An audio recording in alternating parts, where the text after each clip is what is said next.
ಯಾವುದೇ ಕ್ಷಣದಲ್ಲಿ ಬೇಕಾದರೂ ಭಾರತೀಯ ಸೇನೆ ದಾಳಿ ಮಾಡುವಂಥ ಆತಂಕ ಇದೆ ಪಾಕಿಸ್ತಾನದ ಅಥವಾ ಗಡಿ ಭಾಗದಲ್ಲಿರ್ತಕ್ಕಂಥ ಉಗ್ರರ ಮೇಲೆ.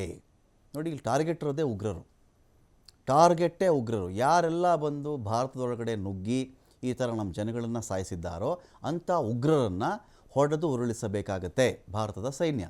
ಹಾಗಾಗಿ ಯಾವ ಕ್ಷಣದಲ್ಲಿ ಬೇಕಾದರೂ ಭಾರತೀಯ ಸೈನ್ಯ ಉಗ್ರರ ಬೇಟೆಗೆ ಇಳಿಬಹುದಾಗತ್ತೆ. ಇದು ಉಗ್ರರ ಬೇಟೆಯನ್ನು ಹೊಸದಲ್ಲ, ಎಲ್ಲ ಕಾಲದಲ್ಲೂ ಗಡಿಯಾಚೆ LOC ಬಳಿಯಲ್ಲಿ ಭಾರತದ ಒಳಗಡೆನೇ ಇರತಕ್ಕಂಥ ಉಗ್ರರು ಎಲ್ಲರನ್ನೂ ಕೂಡ ಬೇಟೆ ಆಡಿದೆ ಭಾರತದ ಸೈನ್ಯ.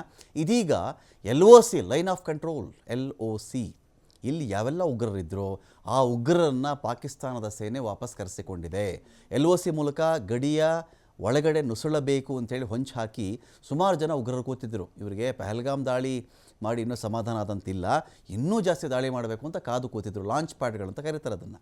ಉಗ್ರರನ್ನು ಇನ್ನೊಂದು ಬದಿಯ ಗಡಿಯಿಂದ ಭಾರತದ ಒಳಗಡೆ ಅವ್ರನ್ನ ಕಳಿಸ್ಕೊಡ್ತಕ್ಕಂಥ ವಿಧಾನ ಲಾಂಚ್ ಪ್ಯಾಡ್ ಅಂತ, ಅಲ್ಲಿಂದ ಕಳಿಸ್ಕೊಡೋದು ಅಂತ. ಸೊ ಹೊಂಚಾಗಿ ಕೂತಿದ್ರು ಇವರು LOC ಬಳಿಯಲ್ಲಿ. ಅಂತಹ ಉಗ್ರರನ್ನು ಇದೀಗ ಪಾಕಿಸ್ತಾನ ವಾಪಸ್ ಕರೆಸ್ಕೊಂಡಿದೆ. ಜೈಷೆ ಮೊಹಮ್ಮದ್, ಲಷ್ಕರ್ ಎ ತೊಯ್ಬಾ ಉಗ್ರರು ಇದರಲ್ಲಿ ಎಸ್ಕೇಪ್ ಆಗಿದ್ದಾರೆ.